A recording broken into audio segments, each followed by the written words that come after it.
नमस्कार दोस्तों। आज हम बात करेंगे श्रमिक कार्ड के बारे में। जी हाँ दोस्तों, आज आप अपने से श्रमिक कार्ड के लिए आवेदन किस प्रकार से कर सकते हैं, इसके लिए हम आपको पूरी डिटेल देंगे। तो वीडियो में अंत तक बने रहिए। अगर आपको हमारे वीडियोस अच्छे लगते हैं तो वीडियो को लाइक करना ना भूलें। चलिए चलते हैं कंप्यूटर स्क्रीन में और जानते हैं कि हम अपना श्रमिक कार्ड का पंजीयन किस प्रकार से कर सकते हैं। तो सबसे पहले आप अपने मोबाइल पर या फिर कंप्यूटर, लैपटॉप, जो भी डिवाइस है उस पर सबसे पहले आप अपना गूगल ओपन कर लेंगे। गूगल में आप लिखेंगे श्रमेव जयते और इंटर कर देंगे। आपके पास देखिए श्रमेव जयते का वेबसाइट आ जाएगा। यहाँ पे आप क्लिक करेंगे। कुछ इस प्रकार से आपके पास श्रम विभाग का ऑफिशियल वेबसाइट ओपन हो जाएगा। यहाँ पे आप नीचे आएंगे और यहाँ से भवन निर्माण, ये जो है भवन एवं अन्य सन्निर्माण, यहाँ देखे पे क्लिक करेंगे। फिर से नीचे स्क्रॉल करेंगे, यहाँ देखेंगे सर्विस चयन करें, यहाँ पे योजनाओं की पात्रता। तो यहाँ पे आप सर्विस चुने में क्लिक करके श्रम पंजीयन, उसके बाद आप क्या करना चाहते हैं, यहाँ पे आप सबसे ऊपर पंजीयन आवेदन, यहाँ पे करने के बाद आगे बढ़े करेंगे। आगे बढ़ने के बाद आपके पास ये वाला ऑप्शन आ जाएगा। यहाँ पे आप यहाँ पे राइट साइड में देखेंगे यूज़र रजिस्ट्रेशन और यूज़र लॉगिन। अगर आपके पास ऑलरेडी लॉगिन आईडी पासवर्ड है तो यहाँ पे क्लिक करके आप डायरेक्ट लॉगिन कर सकते हैं। आप फर्स्ट टाइम यहाँ पे आ रहे हैं तो यहाँ पे आप सबसे पहले आपको यूज़र रजिस्ट्रेशन करना होगा। यहाँ पे क्लिक करेंगे और ध्यान रखेंगे जिनका भी पंजीयन करना है उन्हीं का यहाँ पे आप रजिस्ट्रेशन करेंगे। चलिए यहाँ पे मैं एक रजिस्ट्रेशन कर देता हूँ। अब पूरा फॉर्म भरने के बाद मोबाइल नंबर डालेंगे। मोबाइल नंबर में आपका ओटीपी आएगा। ओटीपी डालकर आप यहाँ पे आप देख सकते हैं बॉक्स है, चेक बॉक्स, इसे क्लिक कर देंगे और फिर सबमिट रजिस्ट्रेशन कर देंगे। इसके बाद आपका जो यूज़र आईडी पासवर्ड आपके मोबाइल नंबर पे आ जाएगा। वहाँ से आप अपना यूज़र आईडी और पासवर्ड डाल के लॉगिन कर लेंगे। जैसे ही आप लॉगिन करेंगे आपके पास पंजीयन फॉर्म ओपन हो जाएगा। यहाँ पे आप सबसे पहले नियोजक के संबंध में शासन द्वारा जारी निर्धारित प्रपत्र, इसको आप डाउनलोड कर लेंगे। यहाँ पे क्लिक करके आप डाउनलोड कर लेंगे। मैंने ऑलरेडी डाउनलोड किया हुआ है और उसको भर लेंगे। चलिए हम फॉर्म भरते हैं। यहाँ पे सबसे पहला भाग आप देख सकते हैं। यहाँ पे सबसे पहला जानकारी सामान्य विवरण का भरेंगे। कार्य का स्वरूप, कार्य की प्रकृति, यहाँ पे नाम, माता का नाम, लिंग, आधार कार्ड के हिसाब से नाम, मुखिया का नाम, ये सारा डिटेल डाल देंगे। चलिए कार्य की प्रकृति हम कर लेते हैं।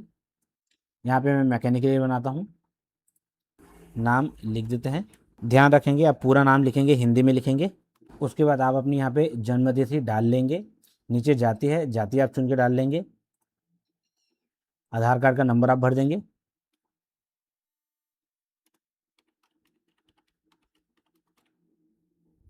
नीचे राशन कार्ड का नंबर चाहे तो आप डाल सकते हैं, नहीं है तो भी चलेगा। आधार कार्ड आपका कहाँ बना उसको डाल लेंगे, अपने राज्य का नाम। फिर आधार कार्ड के लिए आपने किस जिले से बनाया है उसको डाल लेंगे। यहाँ पे सब सिलेक्ट करते जाना है। क्या आपका ई श्रम कार्ड है? अगर छोटा वाला ई श्रम कार्ड आपके पास है तो आप हाँ करेंगे। हाँ करेंगे तो आपको यहाँ पे आपका यूएन नंबर पूछ सकता है। ठीक है, नहीं पूछ रहा है। अगर है तो आप हाँ करेंगे, नहीं है तो आप नहीं पे क्लिक करके आगे बढ़ जाएंगे। उसके बाद आप अपने यहाँ पे बैंक डिटेल भरेंगे, शाखा का नाम भरेंगे, खाता क्रमांक, आईएफएससी कोड, इन दोनों को आप खाली छोड़ देंगे। वर्तमान पता, पता में आप सबसे पहले अपना जिला यहाँ पे सिलेक्ट कर लेंगे। ग्रामीण या शहरी उसको आप सिलेक्ट कर लेंगे। विकास खंड, जैसे आप यहाँ पे मोबाइल नंबर डालेंगे आपके नंबर पे ओटीपी आ जाएगा। ओटीपी आप डाल देंगे उसको नीचे। वर्तमान पता स्थायी पता है तो आप इसे क्लिक कर देंगे, नहीं तो आप अलग से भर सकते हैं। उसके बाद आपके पास दूसरा भाग आ जाएगा। यहाँ पे नियोजक का विवरण आपको भरना है। तो नियोजक का मतलब आप काम कहाँ पे कर रहे हैं, किस ठेकेदार के पास कर रहे हैं, उसका डिटेल यहाँ पे आपको भरना है। और इसी के हिसाब से जो फॉर्म डाउनलोड किया था आपने उसमें भी आप इसी के अकॉर्डिंग डिटेल भरेंगे। सबसे पहले नियोजक का नाम, यहाँ पे आप अपने ठेकेदार का नाम लिख लेंगे। नियोजक का पता कहाँ पे है उसे भी आप डाल लेंगे। आप कहाँ पे काम कर रहे थे वो डिटेल आप यहाँ पे भर सकते हैं। यहाँ पे आप लिख सकते हैं, जैसे मैंने मैकेनिक लिखा है तो यहाँ पे मैं कौन सी कंपनी में काम करता हूँ और उसके ठेकेदार कौन है क्या है उसको मैं यहाँ पे लिख लूँगा। इस प्रकार से लिख लेंगे। कितने दिनों तक काम चल रहा था उसको भी हम यहाँ पे लिख लेंगे। यहाँ पे परिवार के सदस्यों एवं नॉमिनी के नाम, तो सबसे पहला आप अपने पति या पत्नी का नाम लिख लेंगे। अगर आवेदक महिला है तो पति का नाम, और आवेदक पुरुष है तो यहाँ पे अपनी पत्नी का नाम लिख लेंगे, यहाँ पे जन्मतिथि डाल लेंगे, नामांकित में टिक करेंगे और यहाँ पे लिखेंगे आप 100। प्रकार से देखिए एक लिस्ट आ जाएगा, फिर यहाँ पे आप अपने बच्चों का नाम, जितने भी बच्चे हैं उनकी डिटेल डाल सकते हैं। इस कार्ड के तहत ध्यान रखेंगे एक चीज़ें, सिर्फ 2 बच्चों को ही इसका लाभ मिलता है, इसीलिए कोशिश करेंगे आप 2 बच्चों का ही नाम यहाँ पे डालेंगे। यहाँ पे आपके पास स्टार्ट रिकॉर्डिंग आ जाएगा, स्टार्ट रिकॉर्डिंग आएगा। इस प्रकार से आप यहाँ पे लिखेंगे, मेरा नाम अनादि यादव है, मैं आज दिनांक 1/6/2026 को BOCW श्रमिक पंजीयन हेतु आवेदन कर रहा हूँ। मैं वर्तमान में मैकेनिक का कार्य करता हूँ। उसके बाद आप देख सकते हैं यहाँ पे आपको आपका राशन कार्ड, आधार कार्ड और आयु के लिए अंक सूची, जन्म प्रमाण पत्र या फिर मतदाता परिचय पत्र जो भी है उसको आप यहाँ पे अपलोड कर देंगे। आपको मैं एक फॉर्म डाउनलोड करने के लिए दिया था या बोला था, उसे आप डाउनलोड करने के बाद वहाँ फिल कर लेंगे। फिल करने के बाद यहाँ पे स्कैन करते हुए आप इसको डाउनलोड कर लेंगे, यहाँ पे अपलोड कर लेंगे। जैसे आप यहाँ पे अपने सारे डॉक्यूमेंट अपलोड कर लेंगे, उसके बाद ये जो कैप्चा है, कैप्चा आपको यहाँ पे फिल करना होगा। कैप्चा फिल करने के बाद आप इसे सुरक्षित कर लेंगे।